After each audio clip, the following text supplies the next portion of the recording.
Une marche pacifique est prévue ce jeudi 19 octobre 2023 pour demander le départ sans délai sur le sol congolais de cette force qui encombre.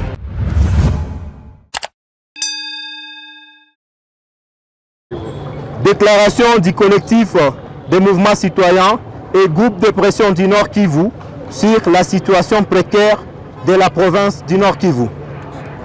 Le collectif des mouvements citoyens et groupe de pression du Nord Kivu informe l'opinion nationale et internationale que malgré les résolutions des chefs d'État de la région pour asseoir une paix dans l'Est de la République démocratique du Congo, sous l'égide de la force régionale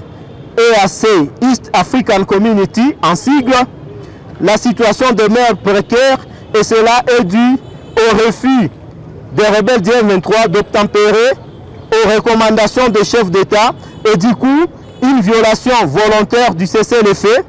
qui aboutira à des attaques continues des positions des FARDC de la République démocratique du Congo sous l'œil impuissant des contingents de l'EAC dans différentes entités. Restant inoffensive face aux actes de provocation des rebelles du M23, les forces armées de la République démocratique du Congo ont opté la résolution pacifique initiée par les autorités de la région en vue de la restauration d'une paix durable. Signalons en outre que ça fait plus d'une semaine que les rebelles du M23 et ses supplétifs inquiètent la population en voulant réveiller un tigre en repos dans sa tanière. Ces derniers s'est heurté à une riposte sans précédent de jeunes patriotes qui n'ont que le Congo comme pays, communément appelé Wazalendo, qui délogent jour et nuit les rebelles dans leur entité jadis occupée, demeurant optimistes aux efforts fournis pour mettre hors d'état de nuire le M23, un soutien total et indéfectible aux résistants pour leur professionnalisme sur les lignes de front et une campagne de mobilisation de fonds sera lancée dans les prochains jours. Décryptant les messages des différents officiels, entre autres celui de l'ambassadeur américain et la représentante des Nations Unies en RDC sur la recrudescence de l'insécurité dans la partie Est,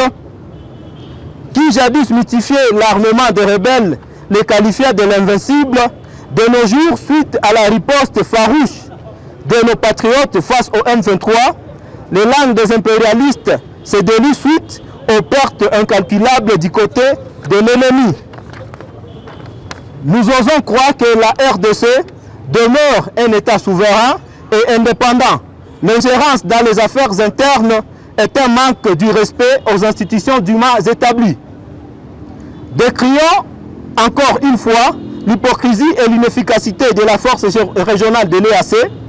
qui reste dans une difficulté de contraindre les rebelles du M23 à respecter les cessez-le-feu et le précantonnement,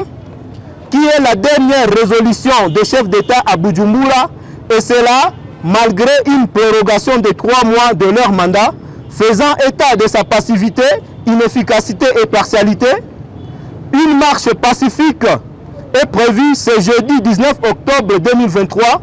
pour demander le départ sans délai sur le sol congolais de cette force qui encombre.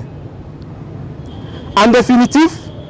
nous demandons aux forces armées de la République démocratique du Congo de briser le silence longtemps observé face aux provocations des rebelles du M23 et ses alliés en vue de faciliter la population qui souffre dans le cas des déplacés de regagner leur milieu habituel et participer avec quiétude à la gymnastique démocratique du mois de décembre prochain. La patrie ou la mort?